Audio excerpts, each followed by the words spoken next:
पहलगांव जो एक international tourist destination है और बड़ी संख्या में वहां पर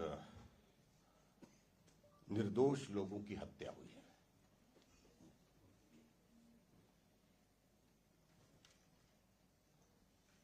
पूरा देश विचलित हुआ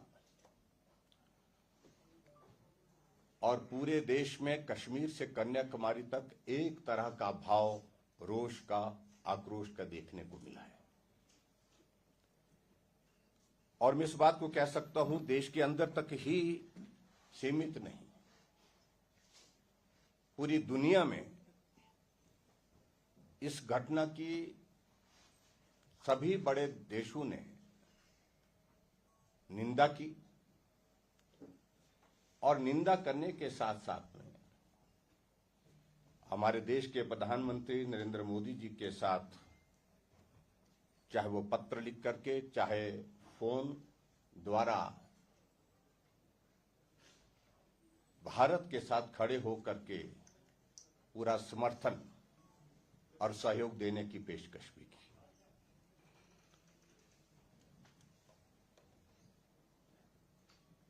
मैं उन सभी परिवारों के प्रति अपनी संवेदना व्यक्त करता हूं जिन्होंने अपने परिवार के सदस्य खोए हैं।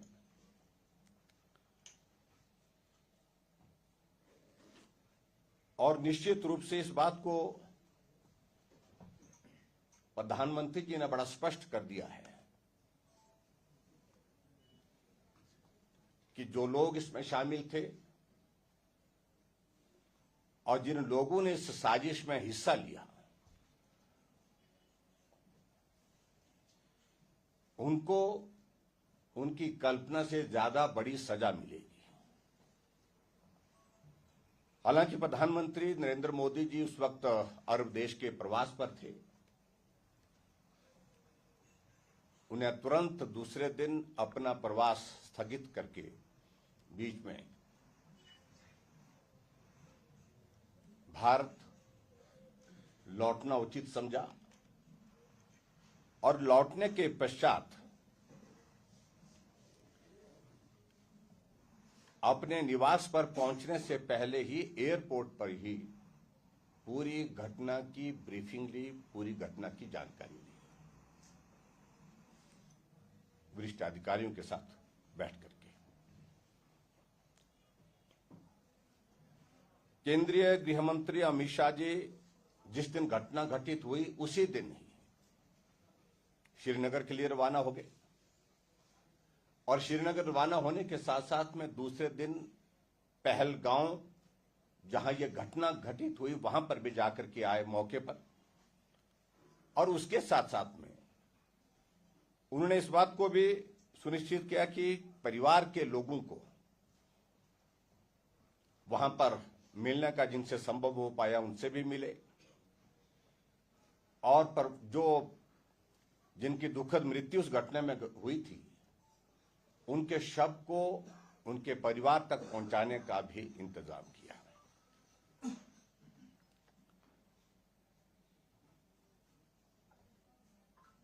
मैं इस बात को बड़ा साफ कहना चाह रहा हूं कि इस घटना की जितनी भी निंदा की जाए उतनी कम है।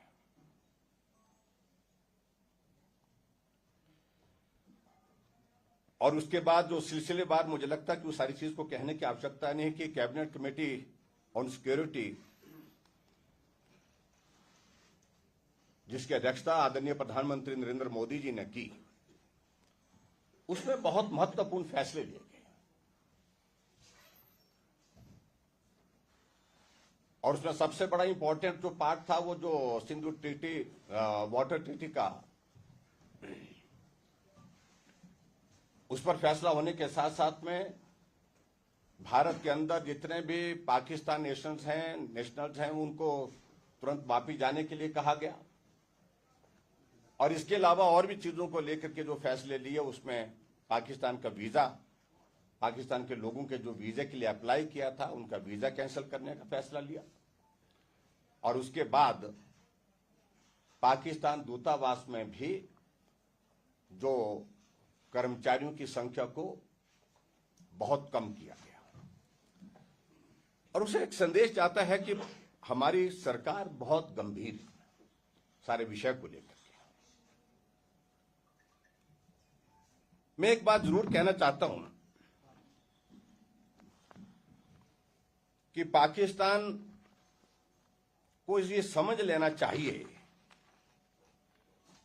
चाहे वो 1965 की वॉर जिसमें उन्होंने एक साजिश की थी, षड्यंत्र किया था, उस वक्त भी मुंह की खानी पड़ी और उस वक्त भी पाकिस्तान बुरी तरह से हारा और हमारी भारत की सेना लाहौर के करीब पहुंच गई थी। लेकिन भारत अमन चैन में विश्वास करने वाला देश है और उसके बाद ताशकंद समझौते के अंतर्गत जो है वो सारी चीजें, जिसमें मुझे लगता है कि डिटेल में कहने की आवश्यकता नहीं हुई, और इस उम्मीद के साथ कि सुधरने का अवसर देना चाहिए। और उसके बाद दूसरी घटना 1971 में जब पाकिस्तान ने दूसरा एक षड्यंत्र किया और उसका परिणाम उनको भुगतना पड़ा। पाकिस्तान के दो टुकड़े हुए और बांग्लादेश उस वक्त बना। इस बात को भी उनको ध्यान में रखना चाहिए। और उसी तरह से आगे बढ़कर के मैं ये भी कहना चाहूंगा कि 1999 में कारगिल की चोटी पर घुसपैठ करके वहां पर एक और साजिश की थी, जिसका भी भारत की सरकार ने, उस वक्त हमारा देश के यशस्वी प्रधानमंत्री अटल बिहारी वाजपेयी जी ने मुंह तोड़ जवाब दिया था। हालांकि बहुत ज्यादा दबाव कुछ देशों ने डालने की कोशिश की थी, अमेरिका ने डालने की भी कोशिश की थी कि हम मध्यस्थता करते हैं, समाधान निकालते हैं, रास्ता निकालते हैं। लेकिन अटल बिहारी वाजपेयी जी ने उसमें बड़ा साफ शब्दों में कहा था कि सवाल ही पैदा नहीं होता है जब तक मेरी देश की धरती पर कोई दुश्मन है, तब तक के लिए एक एक दुश्मन को मैं मार गिराऊं न गिराऊं, तब तक के लिए मैं कोई बात करने के लिए तैयार नहीं। ये सारी चीजें एक संदेश देती है कि पाकिस्तान ने जब भी इस प्रकार की घटना दी है तो वो एक्सपोज भी हुआ है और उसको मुंह की खानी पड़ी है। और उसके बाद मैं आगे बढ़कर के मैं ये भी कहना चाहता हूं, 26/11 की घटना हुई और उसमें भी पाकिस्तान एक्सपोज है, बुरी तरह से एक्सपोज है। ये भी आपको मान करके चलना पड़ेगा। और ऐसी सूरत में अभी तक भी पाकिस्तान अपनी हरकतों से बाज नहीं आया।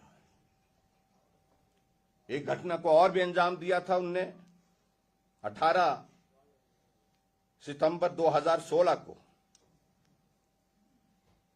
और जिसमें उड़ी सेक्टर में हमारे देश के जवान जो रात के निद्रा में थे कैंप में अपने, उनके ऊपर हमला किया था। 18 जवानों की उसमें मृत्यु हुई थी। रात को हमला किया था पाकिस्तान ने,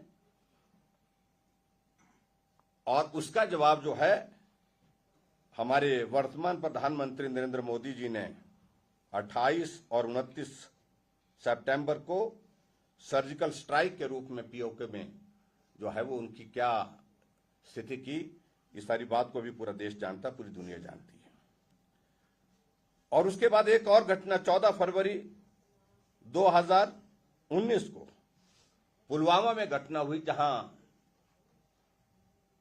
बहुत बड़ा विस्फोटक यानी कि आरडीएक्स का एक्सप्लोजन किया गया, जिसमें 40 हमारे सीआरपीएफ के जवान मारे गए थे।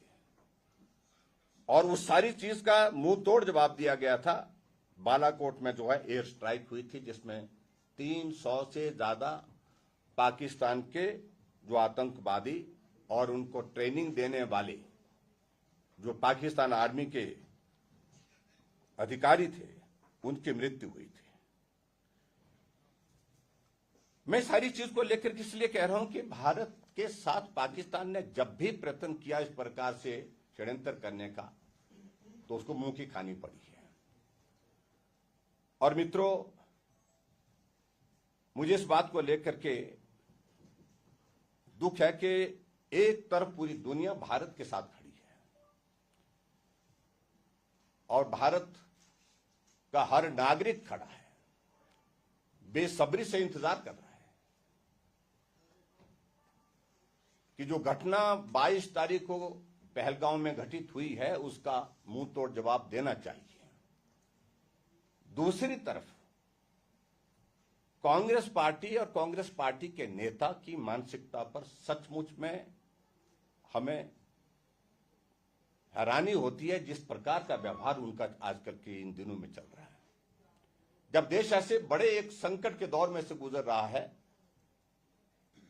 पूरी दुनिया साथ दे रही है, पूरे देश का हर नागरिक साथ दे रहा है, लेकिन उसके बावजूद कांग्रेस के नेता, कांग्रेस के नेताओं के साथ साथ कांग्रेस के कुछ लोग इस प्रकार से व्यवहार कर रहे हैं, इस प्रकार से बात कर रहे हैं जैसे कि वो भारत के साथ नहीं है आज की इस क्रूशियल घड़ी में, बल्कि एक तरह से संदेश ऐसे दे रहे हैं कि वो पाकिस्तान के साथ है। ये सचमुच में बहुत बड़ी चिंता का विषय है और मैं हैरान होता हूं इस बात को लेकर के। पिछले कल सोशल मीडिया में एक तस्वीर अपलोड की गई और ट्विटर पर मेरा यह मानना है कि वो जिसमें सिर नहीं था,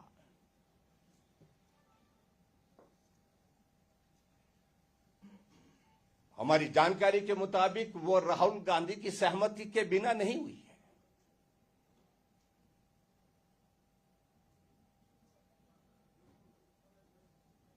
और पूरे देश भर में थू थू हुई है कांग्रेस की उस बात को लेकर के, उस पोस्ट को लेकर के। आखिर वो क्या संदेश देना चाह रहे हैं? और जब देखा कि चारों तरफ से जो है पूरी दुनिया, पूरा देश थूक रहा है कांग्रेस के इस कारनामे पर, ऐसी सूरत में शाम को जाकर के वो पोस्ट जो है वो सोशल मीडिया हैंडल से डिलीट की गई।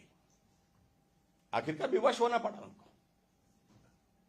आज देश का मूड उनको समझ में आ गया।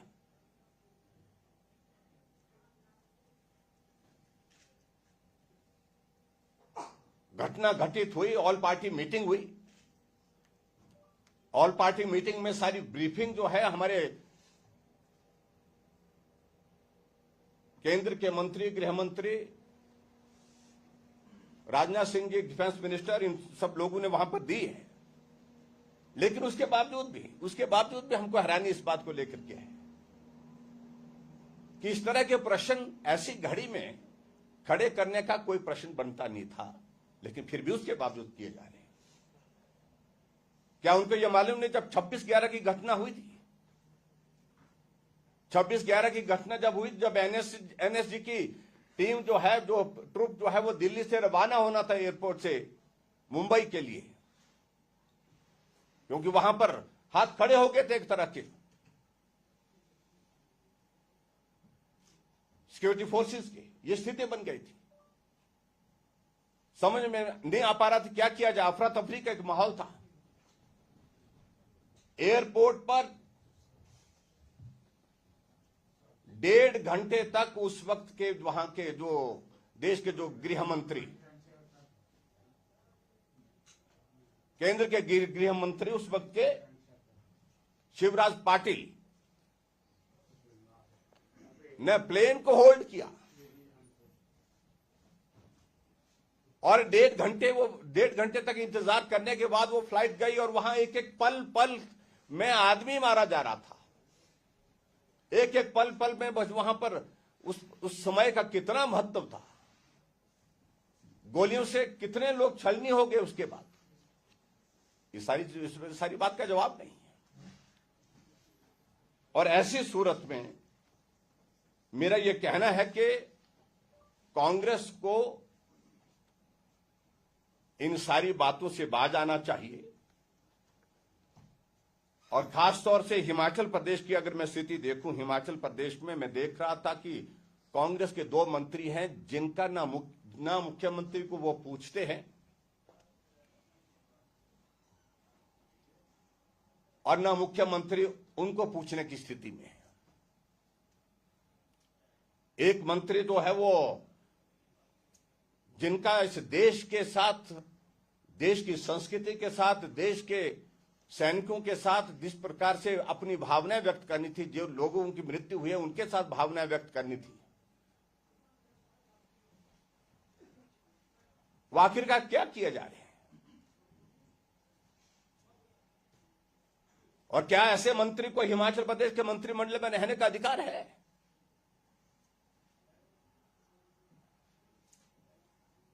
जो देश की भावनाओं के खिलाफ बोल रहे हैं, देश की सरकार के खिलाफ, समझ में आता है पॉलिटिकल आप स्टेटमेंट दीजिए, लेकिन देश की सेना के खिलाफ, देश की सिक्योरिटी एजेंसीज के खिलाफ ऐसी टिप्पणियां कर रहे हैं जैसे कि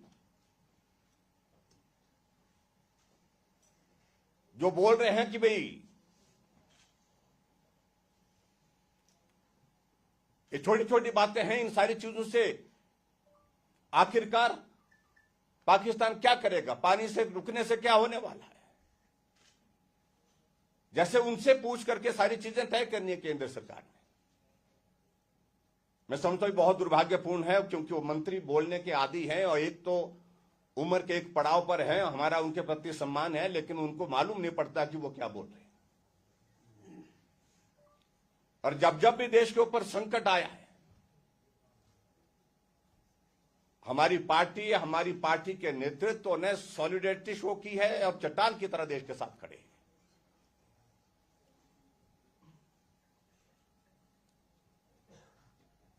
और इस बात को भी आप जानते हैं कि एक बार अटल बिहारी वाजपेयी जो विपक्ष के नेता थे, उनको देश का पक्ष रखने के लिए जो है वो भेजा गया कांग्रेस की सरकार के दौरान।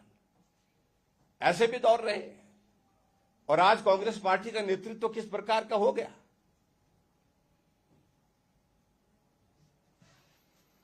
एक तो सबसे बड़ी बात है कि ये देवभूमि हिमाचल प्रदेश, मैं देख रहा हूं कि जनभावनाओं को जब हम मीडिया, सोशल मीडिया के माध्यम से देखते हैं, ये पूरी तरह से चट्टान की तरह नरेंद्र मोदी जी के साथ खड़ा है, देश के साथ खड़ा है, देश के सैनिकों के साथ खड़ा है और उन परिवारों के साथ खड़ा है जिन परिवारों ने अपने परिवार के सदस्य खोए हैं।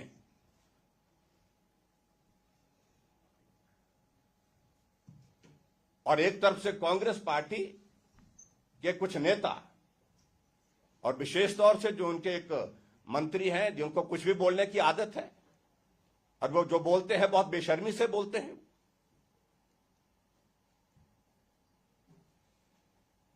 और जिस तरह से उन शब्दों का इस्तेमाल किया है, मैं उन शब्दों को दोहराना नहीं चाहता, लेकिन बहुत दुर्भाग्य है कि हिमाचल प्रदेश की सरकार में ऐसे भी मंत्री हैं, जब देश एक बहुत बड़े संकट के दौर में से गुजर रहा है, पूरे देश और पूरा दुनिया देश के नेतृत्व के साथ खड़ा है, चट्टान की तरह खड़ा है, उसके बावजूद वो टिप्पणी किए जा रहे हैं। आप किसको कमजोर करना चाह रहे हैं? अपनी बातों के माध्यम से आप क्या संदेश देना चाह रहे हैं?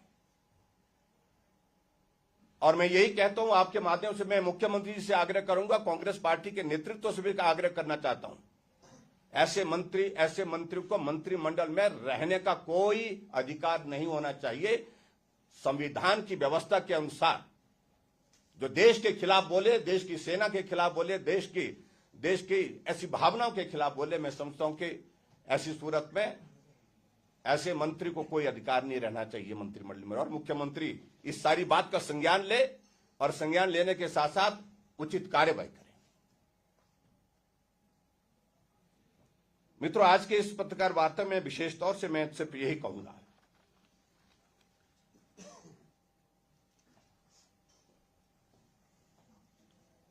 कुछ बड़ा होने वाला है, निश्चित रूप से इसको बड़ा स्पष्ट शब्दों में कह रहा हूं।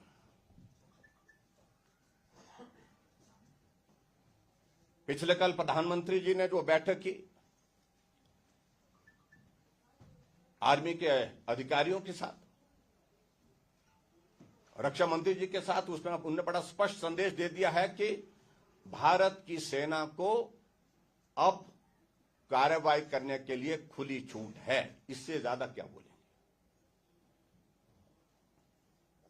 और यह भी स्पष्ट कर दिया कि कार्रवाई कब करनी है क्या करनी है, कहां करनी है, ये फैसला सेना करेगी।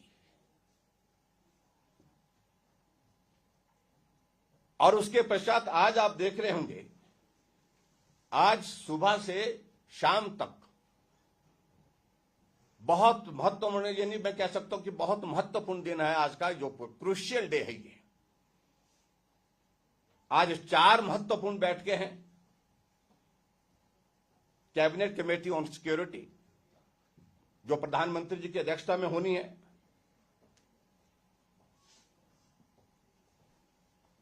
जिसको हम सीसीएस बोलते हैं। और दूसरी मीटिंग जो है cabinet committee on political affairs, ये भी बैठक रखी है, जिसको सीसीपीए बोलते हैं, जो ये भी प्रधानमंत्री जी की अध्यक्षता में होने वाली है। और एक और meeting cabinet committee on economic affairs, ये भी प्रधानमंत्री जी की अध्यक्षता में होने वाली है। और उसके बाद कैबिनेट की बैठक, यानी कि आज 4 महत्वपूर्ण बैठकें हैं। इन महत्वपूर्ण बैठकों के बाद आप इस बात को आप मान करके चलिए कि भारत अब हर तरह से तैयारी के लिए आगे बढ़ चुका है। और मैं देवभूमि हिमाचल प्रदेश की ओर से देश के यशस्वी प्रधानमंत्री नरेंद्र मोदी जी को शुभकामनाएं देता हूं। और पूरा देवभूमि हिमाचल प्रदेश चट्टान की तरह उनके साथ खड़ा है। और निश्चित रूप से पाकिस्तान को अब की बार इस प्रकार का सबक मिलेगा जिसको वो कई जन्मों तक भूल नहीं पाएगा। और मेरा इसके बाद सिर्फ एक ही बात को लेकर के जरूर आग्रह है कि हिमाचल प्रदेश के मुख्यमंत्री विशेष तौर से अपने प्रदेश के अंदर इस बात को सुनिश्चित करें कि उनके मंत्रिमंडल के जो उनके मंत्री हैं, उनके साथी हैं, उनकी जुबान पर लगाम लगाए। मुझे ये शब्द कहने पड़ रहे हैं, इसलिए कहने पड़ रहे हैं कि कोई भी देश का नागरिक आज ऐसे लोगों को माफ करने वाला नहीं है। तो यही मुझे आप सबके बीच में कहना था। आज के विषय को लेकर के मेरा विषय बड़ा स्पेसिफिक था और आप सब आए, आप सबका बहुत बहुत धन्यवाद। Thank you very much. Sir, opposition लगातार सवाल उठा रहा है कि देश के प्रधानमंत्री जब विदेशी दौरे से आए थे, उसके बाद जब मीटिंग एयरपोर्ट से की, उसके बाद बिहार चुनाव के लिए गए हैं, उन्हें हालांकि राष्ट्र को संबोधित करना चाहिए था। किस तरह की बयानबाजी इस समय? देखिए, इस बात को लेकर के मुझे लगता है कि कोई बात नहीं। वहां से भी एक तरह का राष्ट्र को ही संबोधित किया है। जो संदेश दिया है, कार्यक्रम निर्धारित था। और ऐसे भी नहीं हमको मान करके चलना चाहिए कि इस घटना के बाद के केंद्र के हमारे प्रधानमंत्री जी के शेड्यूल को के बारे में मुझे लगता कि इस बारे में चर्चा करने की कोई औचित्य नहीं है। और उनने जो भी कुछ फैसला लिया, सारी चीजों को लेकर के जो बात उनने राष्ट्र को संबोधित करते हुए कहनी थी, और वो बात बड़ा स्पष्ट शब्दों में उन्होंने कही है। आप कांग्रेस के नेतृत्व पर सवाल उठा रहे हैं। राहुल गांधी ने भी अपना दौरा जो है स्थगित किया अमेरिका का, वो वापस आए और कश्मीर चले गए। आपकी प्रतिक्रिया? प्रधानमंत्री ने, लेकिन मेरा कहना सिर्फ इतना ही है, एक अच्छा उन्होंने एक वो फैसला किया, वो गए वो, लेकिन उसके बाद किस काम में लग गए वो, इस बात को भी समझने की आवश्यकता है ना। गंभीरता किसी चीज को लेकर के होनी चाहिए। और मैं यहां देख रहा था कांग्रेस के नेता यहां पर शिमला के रिज के मैदान पर कहां से वो प्रदर्शन कर रहे थे, हाथ में तिरंगा झंडा लेकर के। जो मंत्री रहे लोग हैं, कांग्रेस का वरिष्ठ नेता जिसमें मुख्यमंत्री नेतृत्व कर रहा है, उनकी पार्टी की प्रभारी आई थी शायद मेकल में, वो पाटिल कोई मैडम, और तिरंगा झंडा उल्टा चलाया हुआ है, लगाया हुआ है। एक नहीं अनेक लोगों ने लगाया हुआ है। इससे गंभीरता मालूम पड़ती है उनकी। कुछ तो शर्म करनी चाहिए उनको इस सारी बात को लेकर के। मेरे कहने का मतलब है, राहुल गांधी को पूरा देश गंभीरता से नहीं लेता है। वो आज क्या करेंगे, कल क्या करेंगे, किसी को मालूम नहीं है, और खुद भी उनको मालूम नहीं होता है। दो मंत्रियों का आपने जिक्र किया, उनके नाम भी बता देंगे कौन कौन? मैं कह रहा हूं, एक बड़े वरिष्ठ, सबसे वरिष्ठ मंत्री उनके हैं, जिनका नाम जो है चंद्र कुमार जी हैं, उनको भी बोलने की आदत है। इस उम्र में ज्यादा बोलना उचित नहीं होता है। मैं उम्र के हिसाब से उनको इज्जत देता हूं, सम्मान करता हूं, लेकिन अनावश्यक रूप से बोले ऐसी स्थिति में। और दूसरा, एक जो मंत्री जाना जाता है, ट्राइबल के मंत्री, रेवेन्यू मंत्री हैं जगदीश सिंह नेगी जी, उनको तो आदत है कुछ भी बोलने के लिए। मुझे मालूम नहीं कि कौन अधिकृत करता है उनको प्रेस कॉन्फ्रेंस करने के लिए। देश की सिक्योरिटी पर, सुरक्षा पर जो है वो जैसे अधिकृत होकर के प्रेस कॉन्फ्रेंस कर रहे हैं। मैं समझता बहुत दुर्भाग्य। और उनकी भाषा कभी भी देश हित, समाज हित में, जनहित में हमने देखी नहीं आज तक। ये विधानसभा के रिकॉर्ड में भी आपने देखा होगा किस प्रकार के गाली गलौज के साथ वो अपनी बात कहते हैं, और ऐसी भाषा जो है वो बर्दाश्त नहीं करेंगे। और मुझे लगता है कि मुंहतोड़ जवाब इन लोगों ने दिया है। मैं देखा सोशल मीडिया में जिस प्रकार से उनकी वो जो ट्रोलिंग हुई है, तो उस बात को उनको समझना चाहिए कि जो बोलते हैं तो लोग उनकी बातों पर थू थू करते हैं।